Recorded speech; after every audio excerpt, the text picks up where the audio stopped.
اور دماغ دونوں گواہی دے رہے ہوں کہ آپ کو بولنا چاہیے، لیکن اندر سے کوئی گہری آواز آپ کو خاموش رہنے کی ہدایت دے رہی ہو۔ اسلام میں خاموشی کبھی کبھی الفاظ سے زیادہ اثردار اور طاقتور ہوتی ہے۔ اللہ تعالیٰ اپنی حکمت اور رحمت سے ہمیں کچھ موقعوں پر خاموش رہنے کی توفیق دیتے ہیں، کیونکہ ہر بات ہر جگہ کہنا ضروری نہیں ہوتا۔ کئی بار خاموشی ایک طرح کی عبادت بن جاتی ہے، جب وہ غیبت، بحث یا بیکار کی باتوں سے بچنے کا ذریعہ بنے۔ آج کے دور میں جب ہر چھوٹی بڑی چیز پر اپنی رائے دینا، بحث کرنا اور دوسروں کو جواب دینا ایک عام بات بن چکی ہے، ایسے میں یہ سمجھنا بہت ضروری ہو جاتا ہے کہ کب بولنا چاہیے اور کب چپ رہنا ہی بہتر ہے۔ اسلام ہمیں یہ سکھاتا ہے کہ کچھ حالات میں خاموش رہنا محض سمجھداری نہیں بلکہ ایمان کا حصہ ہے اور کئی بار نجات کا سبب بھی ہے۔ اس ویڈیو میں ہم ان اہم نشانیاں کو جانیں گے جو یہ بتاتی ہیں کہ کب اللہ تعالیٰ چاہتا ہے کہ آپ خاموش رہیں۔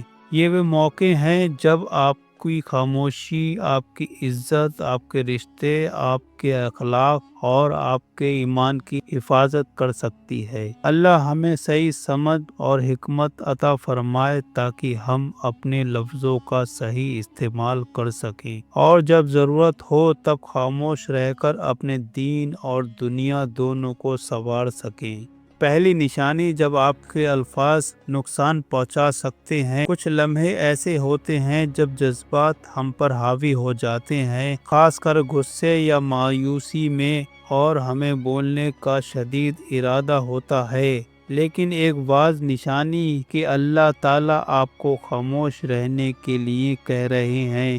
آپ کے الفاظ دوسروں کو یا خود آپ کو نقصان پہنچا سکتے ہیں۔ غصے کی حالت میں انسان اکثر ایسے لفظ کہہ دیتا ہے جن پر بعد میں افسوس ہوتا ہے، ایسے الفاظ جو دل کو چیر سکتے ہیں اور ہمیشہ کے لیے زخم چھوڑ سکتے ہیں۔ شاید آپ نے بھی یہ محسوس کیا ہو کہ کسی کے جھگڑے کے بعد جب آپ اس گفتگو کو دوبارہ سوچتے ہیں تو دل میں آتا ہے کہ مجھے یہ نہیں کہنا چاہیے تھا۔ جیسا کہ مشہور کہاوت ہے، زبان میں ہڈی نہیں ہوتی لیکن یہ کسی کا دل توڑنے کی طاقت رکھتی ہے۔ ایسے موقعوں پر اسلام ہمیں خاموش رہنے کی تعلیم دیتا ہے۔ ہمارے پیارے نبی حضرت محمد صلی اللہ علیہ وسلم نے ہمیں الفاظ کی احتیاط برتنے کی نصیحت فرمائی ہے۔ آپ صلی اللہ علیہ وسلم نے فرمایا، جب انسان صبح اٹھتا ہے تو اس کے سارے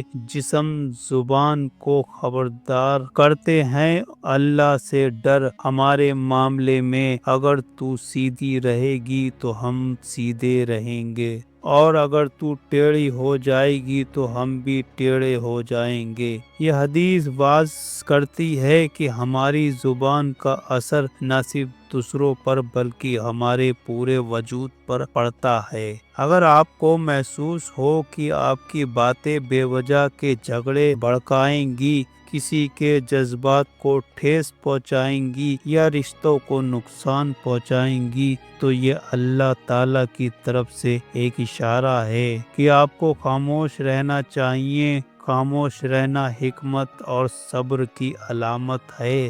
یہ آپ کو ان الفاظوں سے بچاتا ہے جن کا افسوس بعد میں آپ کو ہو سکتا ہے۔ دوسری نشانی، جب آپ کو کسی معاملے کا پورا علم نہ ہو، اور ایک واضح نشانی ہے کہ اللہ تعالیٰ آپ کو خاموش رہنے کا اشارہ دے رہے ہیں، وہ یہ ہے کہ جب آپ کو کسی معاملے کا پورا علم نہ ہو، کئی بار ہم جلدی میں مشورہ دینے یا فیصلہ سنانے کی کوشش کرتے ہیں بغیر اس بات کو سمجھے کہ اصل معاملہ کیا ہے۔ یہ غلط فہمیاں، غلط انداز اور کبھی کبھی نادانی میں نقصان پہنچانے کا سبب بن سکتا ہے۔ آج کے دور میں خاص کر سوشل میڈیا پر ہمیں اکثر ایسے مفت میں دخل دینے